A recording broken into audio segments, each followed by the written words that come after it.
Hello friends, কেমন আছো তোমরা সবাই? আশা করি সবাই অনেক ভালো আছো। তোমাদের সকলকে তোমাদের এই ইউটিউব চ্যানেল বাংলা ম্যাথস 2.0 তে স্বাগত জানাই। তো ফ্রেন্ডস, আজকে তোমাদের ক্লাস 6-এর কোষে দেখি 1.6-এর অঙ্কগুলো করাবো। তো কোষে দেখি 1.6-এর 4 পর্যন্ত অঙ্ক আমি গত ক্লাসে দিয়ে দিয়েছি। যারা ভিডিওটি দেখোনি তারা অবশ্যই সেই ভিডিওটি দেখে নিও। আমি এই ভিডিওর ডেসক্রিপশনে সেই ভিডিওর লিঙ্কটি দিয়ে দেবো। অতি অবশ্যই ভিডিওটি দেখে তারপরে এই ভিডিওটা কন্টিনিউ করো। চলো আজকে শুরু করি ক্লাস 6-এর কোষে দেখি 1.6-এর পেজ নাম্বার 42। তো সেই ক্লাসটা 5-এর থেকে কন্টিনিউ করছে, ঠিক আছে? তো চলো শুরু করা যাক। দেখো 5-এর অঙ্কটা বলেছে 360 বিঘা জমি 20 দিনে চাষ করতে 4টি ট্রাক্টর লাগে। 1800 বিঘা জমি 10 দিনে চাষ করতে হলে কটি ট্রাক্টর লাগবে সেটা হিসাব করি। তাহলে প্রথমে আমরা কি করব, একটু সাজাতে হবে। কি ঐকিক নিয়মের অঙ্ক যখনই করব তখনই কি লিখতে হয়? গণিতের ভাষা সমস্যাটি হলো, মানে তোমাকে প্রশ্নে যেটা বলবে সেটা গণিতের ভাষায় একটু সাজাতে হয়। গণিতের ভাষায় সমস্যাটি হলো, এখানে যার যা সম্পর্ক দিয়েছে সেটাকে আমাকে লিখতে হবে। তাহলে কি এখানে 3টে সম্পর্ক দিয়েছে, দেখো একটা 360 বিঘা জমি আছে, সময় আছে 20 দিন, 4টি ট্রাক্টর। তাহলে আগে এটা একটু তোমাদের সাজিয়ে বুঝিয়ে দিই। 360 বিঘা জমি 20 দিনে চাষ করে 4টি ট্রাক্টর, ঠিক আছে? এবার তোমাকে বার করতে বলেছে যে 1800 বিঘা জমি মানে 1800 বিঘা জমি কত 10 দিনে চাষ করবে। 10 দিনে চাষ করবে কয়টি ট্রাক্টর? তাহলে এখানে দেখো যাকে বার করতে বলবে তাকে একদম ডান দিকে রাখবো আর বাকিগুলোকে বাঁ দিকে রাখবো। কীরকম দেখো, কী বার করতে বলেছে? ট্রাক্টর সংখ্যা বার করতে বলেছে, তাই ট্রাক্টরটাকে একদম ডান দিকে রাখবো। তাহলে ট্রাক্টর কিসে আছে? টিতে আছে ট্রাক্টর। আর মাঝখানে কী রাখবো? সময়। কিসে আছে? দিন। আর বাঁদিকে একদম জমি কিসে আছে? বিঘা। তাহলে কি বুঝলাম?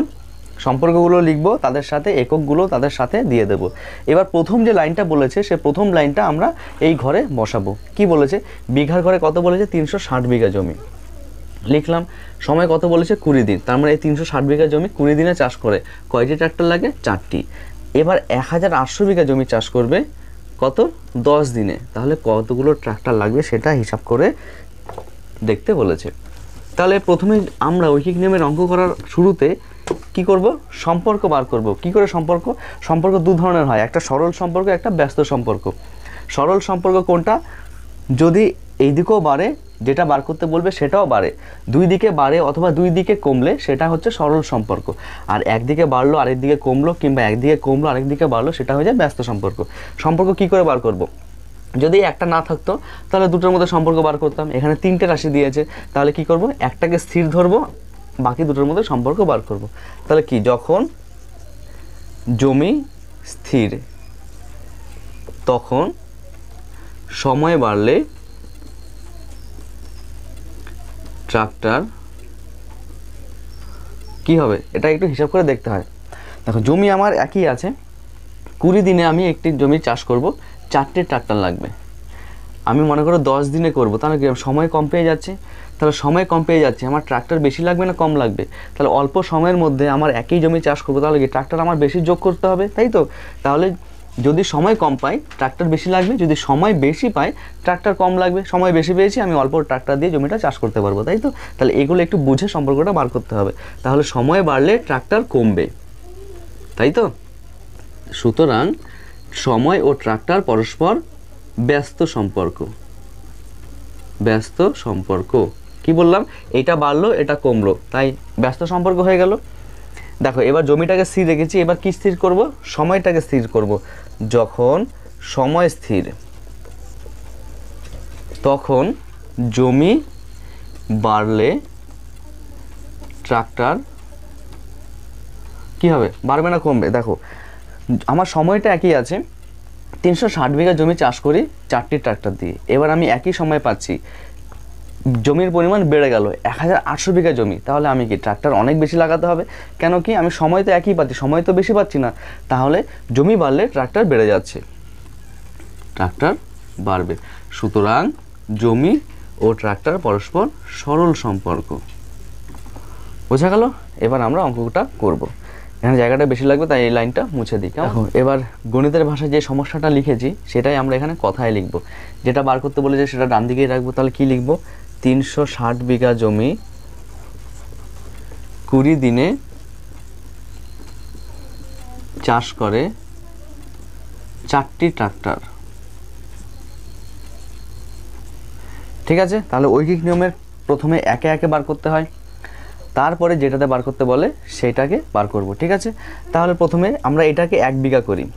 360 বিঘা জমি চাষ করতাম, এবার 1 বিঘা জমি চাষ করব 20 দিনেই। ঠিক আছে, দেখো এটাকে কমালাম, এটাকে কিন্তু কমাইনি, এটাকে কমাবো, তারপরের লাইনে এটাকে কমাবো। তাহলে কি হবে, 1 বিঘা জমি চাষ করি, কি হবে বলো, ট্রাক্টর বেশি লাগবে না কম লাগবে? 360 বিঘা জমি চাষ করতে যে কটা ট্রাক্টর লাগে, আমি 1 বিঘা জমি অনেক কম পেয়ে গেছি, তার ট্রাক্টর তো আমার কম লাগলেই হবে। তাহলে কম মানে ভাগ, তাহলে এখানে ঐকিক নিয়মে কম হলে ভাগ হয় আর বেশি হলে গুণ হয়। এবার এটা একই থাকবে, 1 বিঘা জমি এবার 20টাকে একদিনে করব। তাহলে 1 বিঘা জমি আমি একদিনে চাষ করব। এখানে একটু বুঝবে, 1 বিঘা জমি আমি 20 দিনে চাষ করতাম, যে কটা ট্রাক্টর লাগবে 1 বিঘা জমি আমি একদিনে চাষ করব। তাহলে সময়টা আমি আগের থেকে কম পেয়ে গেলাম না? তাহলে সময় কম পেয়ে গেলাম মানে ট্রাক্টর আমার বেশি লাগবে, তাই তো? কারণ সময় আর ট্রাক্টর পরস্পর ব্যস্ত সম্পর্ক, আর ব্যস্ত সম্পর্ক হলেই একে বেড়ে যায়। ঠিক আছে, তাই সময় কম পেয়েছি, অতএব ট্রাক্টর আমার বাড়াতে হবে। আর এখানে বেশি লাগলে মানে গুণ, আর গুণ মানে সেটা উপরে গুণ হয়ে যায়। কোনটা গুণ করব? যেটা কমলো সেটা 20 গুণ করব কিন্তু। ঠিক আছে, বোঝা গেল? এইবার একটা একটা করে বাড়াবো। প্রথমে 1800 লিখব। 1800 বিঘা জমি চাষ করব একদিনেই। তাহলে 1800 বিঘা জমি, অনেক জমি আমার চাষ করতে হবে, কিন্তু সময় পেয়েছি একদিন। তাহলে আমার অনেক বেশি পরিমাণে ট্রাক্টর যোগ করতে হবে। তাহলে কি হবে, এখানে গুণ হয়ে যাবে, যার ছিল আগে সেটা লিখব 360, আর গুণ মানে 1800 দিয়ে উপরে গুণ হবে। ঠিক আছে, আচ্ছা এবার কি করব, 1800 বিঘা জমি আমি কত দিনে চাষ করব? 10 দিনে চাষ করব। তাহলে 10 দিনে চাষ করলে কি হবে, আমি সময় অনেক বেশি পেয়ে গেলাম, একই পরিমাণ জমি চাষ করছি, তাহলে আমার ট্রাক্টর কম লাগালেও হবে। তাহলে কি হবে, 10 দিয়ে ভাগ হয়ে যাবে। বোঝা গেছে? আচ্ছা এবার কি করব, কাটাকুটি করব। 0 0 কাটা, এই 0 0 কাটা, 18 দিয়ে 4 দিয়ে 36কে কাটবো, 4 নং 36, 9 দিয়ে 18কে কাটবো, 9 দুগুণি 18, 20 আর 2 গুণ করলে 20 দুগুণি 40, 40টি ট্রাক্টর। এবার উত্তর লিখব যে 1800 বিঘা জমি 10 দিনে চাষ করতে হলে আমাকে 40টি ট্রাক্টর প্রয়োজন হবে। ঠিক আছে, চলো এবার নেক্সট অঙ্ক করি। দেখো ভাই 6টা কি বলেছে, একটি মেলায় 12টি জেনারেটর দৈনিক 6 ঘন্টা চালালে 7 দিনে মজুদ তেল খরচ হয়, দৈনিক 4 ঘন্টা চালালে 9 দিনে ওই মজুদ তেলে কয়টি জেনারেটর চালানো হবে সেটা হিসাব করি। ঠিক আছে, আচ্ছা এই অঙ্কটা দুভাবে করা যায়। তাহলে তোমাকে কি বলেছে দেখো, 12টি জেনারেটর 6 ঘন্টা করে 7 দিন চলে। ঠিক আছে, এবার তোমাকে বলেছে দৈনিক 4 ঘন্টা করে 9 দিন চললে, 4 ঘন্টা করে 9 দিন চললে কতগুলো জেনারেটর প্রয়োজন হবে। ঠিক আছে, দেখো এটা দুইভাবে করা যায়। তুমি যদি এরকমভাবে করো যে যেরকমভাবে 3টে সম্পর্ক বার করে করছি, তাহলে কি করব, একটা হচ্ছে প্রতিদিনের সময়, আর একটা হচ্ছে মোট সময়, তাই না, আর একটা হচ্ছে জেনারেটর। তাহলে সেইভাবেও হবে যে 6 ঘন্টা করে কাজ করলে 7 দিনে আমার 12টি জেনারেটর লাগে, 1 ঘন্টা করে কত, বা 4 ঘন্টা করে 9 দিনে কত, সেভাবে যেভাবে করছি সেভাবেও হবে। ঠিক আছে, আরেকভাবে অঙ্কটা করা যায়। কী রকম, দেখো এই যে ঘন্টা আর দিনটা আছে না, এই যে 6 ঘন্টা, এই 6 ঘন্টাটা প্রতিদিনের বলেছে না, তাহলে প্রতিদিন যদি আমি 6 ঘন্টা করি, তাহলে আমি মোট কতদিন করেছি, এই 6 ঘন্টা করে 7 দিন। তাহলে আমার আমি যদি মোট সময় বার করি, তাহলে কি হবে, প্রতিদিন 6 ঘন্টা, আমি সময় নিয়েছি 7 দিন, তাহলে 7 দিনে 6 ঘন্টা করে কত হয়, 6 7 42, তার মানে আমি মোট কত সময় কাজ করেছি, 42 ঘন্টা। ঠিক আছে, এটা হয়ে যাবে ঘন্টা। তার মানে আমি যদি এই ঘন্টার দিনটা, মানে আমি যদি মোট সময়টা বার করে নিই, তাহলে দেখো অঙ্কটা খুব সোজা হয়ে যাবে।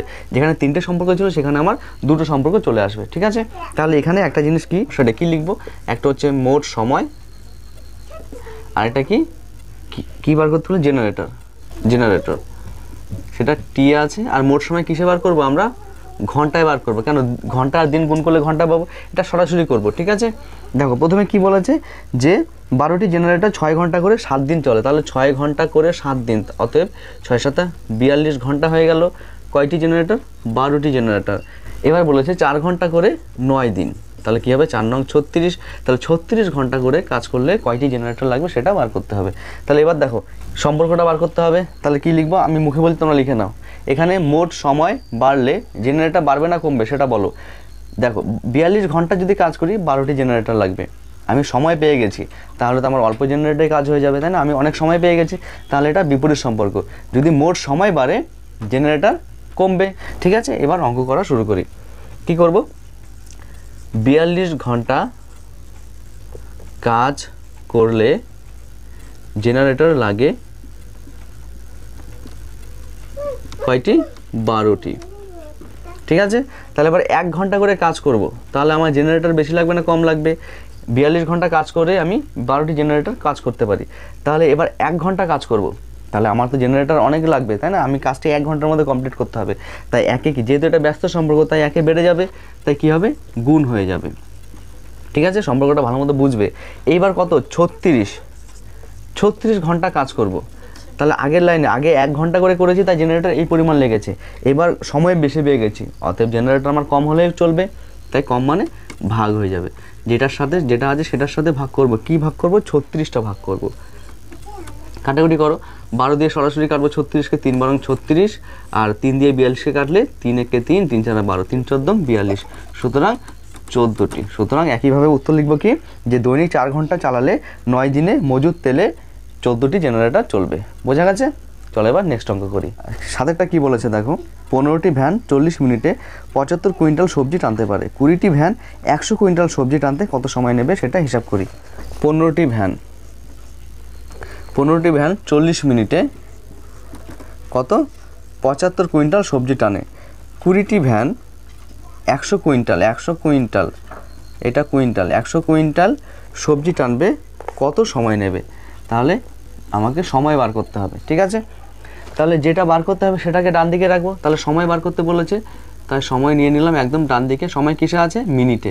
যে এককে থাকবে সেই এককটা লিখতে হবে। আচ্ছা, তাহলে আর দুটো কি আছে? একটা হচ্ছে সবজি, তাহলে সবজি লিখবে এখানে। সবজি কিসে আছে? কুইন্টালে আছে। এককগুলো লিখতে হবে অবশ্যই। আরেকটা কি আছে? ভ্যান। কিসে আছে সেটা? একক টিতে আছে। ঠিক আছে, বোঝা গেল? আচ্ছা চল এবার কীভাবে সাজাবো দেখো। প্রথম লাইনটা কি আছে? 75 কুইন্টাল সবজি টানে, তাই তো?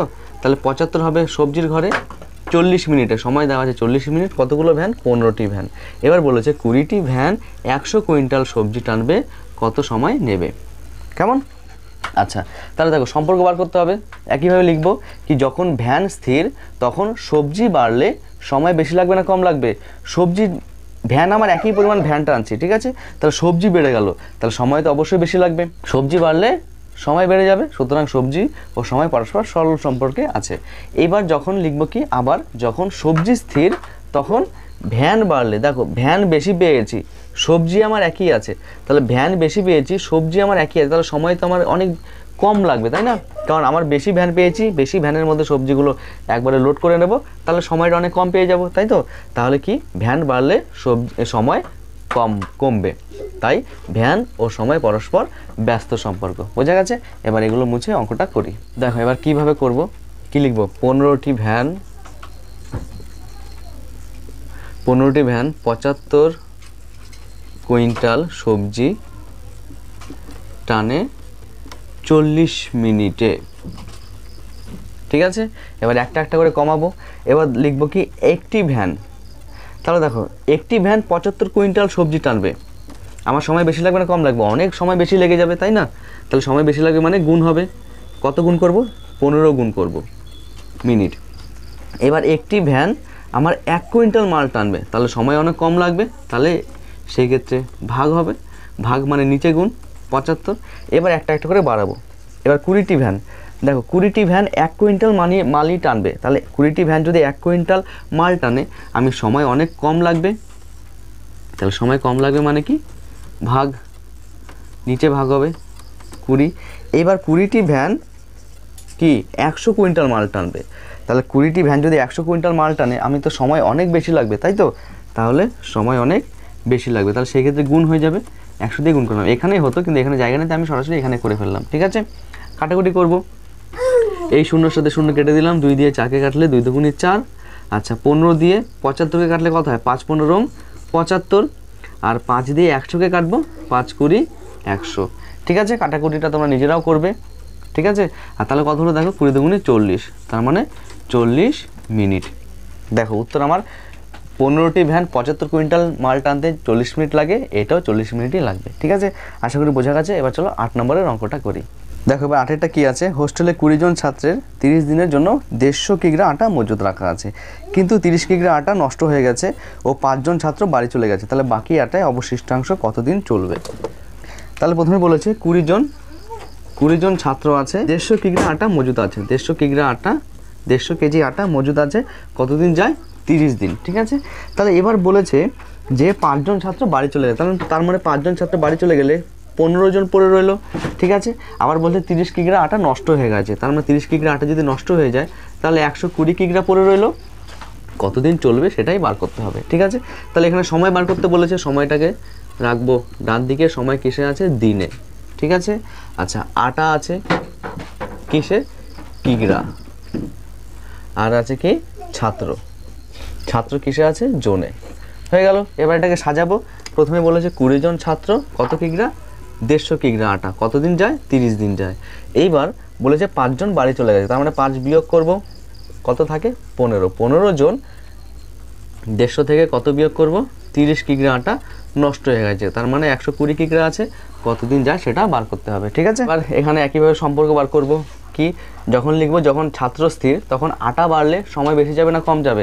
একই ছাত্র আছে, তাহলে আটা যদি বেশি পায় তাহলে আমি অনেক দিন বেশি খেতে পারবো, তাই না?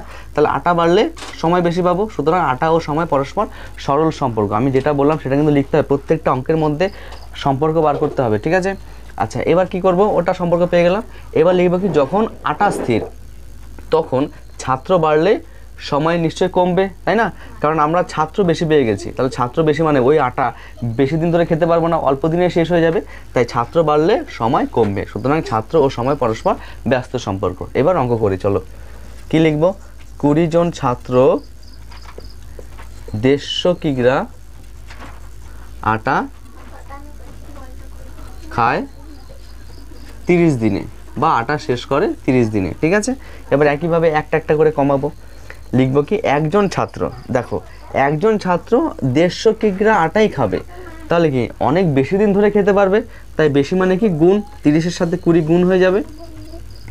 এবার একজন ছাত্র 1 কিগ্রা আটা খাবে, তাহলে 1 কিগ্রা আটা একজন ছাত্র, তাহলে কি অনেক কম দিন যাবে, তাহলে কম মানে এখানে ভাগ, তাহলে যেটা আছে সেটার সাথে ভাগ করব। ঠিক আছে, এইবার দেখো একটা একটা করে বাড়াবো, 15 জন লিখি আগে। এবার 15 জন ছাত্র 1 কিগ্রা আটা খাবে, তাহলে সময় তো আমার আরও কম লাগবে, তাই না? আরও কম দিন আটাটি শেষ হয়ে যাবে। 15 জন 1 কিগ্রা খাচ্ছে, তার মানে কি আরও ভাগ হবে, তাই 30 ভাগ মানেই জানি নিচে গুণ, কত দিয়ে গুণ করব? 15 দিয়ে গুণ করব। এবার 15 জন ছাত্র কত? 120 কিগ্রা আটা খাবে। দেখো 15 জন ছাত্র 1 কিগ্রা যতদিন শেষ হতো, এবার 120 কিগ্রা আটা পেয়েছে, তার মানে আরও বেশি দিন ধরে খেতে পারবে, তাই বেশি দিন মানে সেটা গুণ। এবার কি কাটাকুটি করব, দেখো ওপর নিচে যদি শেষে শূন্য থাকে না, শূন্য শূন্য এমনি কেটে যায়, তাহলে এরও শূন্য কেটে গেল, 3 দিয়ে 15কে কাটবো, 3 5 15, 5 দিয়ে 20কে কাটবো, 4 5 20। ঠিক আছে, আচ্ছা এইবার দেখো 3 দিয়ে কাটলে 15কে, 3 5 15, 3 দিয়ে 12কে কাটলে 3 4 12 আর একটা শূন্য, আর 5 দিয়ে কাটলে 5 8 40, তার মানে ওপরে কত হলাম? 4 গুণ 8, 4 8 32 দিন। সুতরাং 15 জন ছাত্র 120 কিগ্রা আটা 32 দিন চলবে। ঠিক আছে, তো ফ্রেন্ডস তোমাদের 8 পর্যন্ত অঙ্ক কমপ্লিট। সুতরাং ক্লাস 7-এর কোষে থেকে 1.6-এর চ্যাপ্টারটা কমপ্লিট করে ফেললাম। এরপরে যে সেকেন্ড চ্যাপ্টার 7 ও 8 অঙ্কের সংখ্যার ধারণা, সেই অঙ্কগুলো আমরা পরের ক্লাসে শুরু করব। তো ভিডিও আজকে এই পর্যন্ত ছিল। যদি ভিডিও ভালো লাগে অবশ্যই চ্যানেলটিকে সাবস্ক্রাইব করে এই চ্যানেলের একটি সদস্য হয়ে যাও, আর আমাদের বন্ধুদের সাথেও ভিডিওটি শেয়ার করে দিও। আবার দেখা হচ্ছে নতুন একটি ক্লাস নিয়ে, ততক্ষণে ভালো থেকো, টাটা।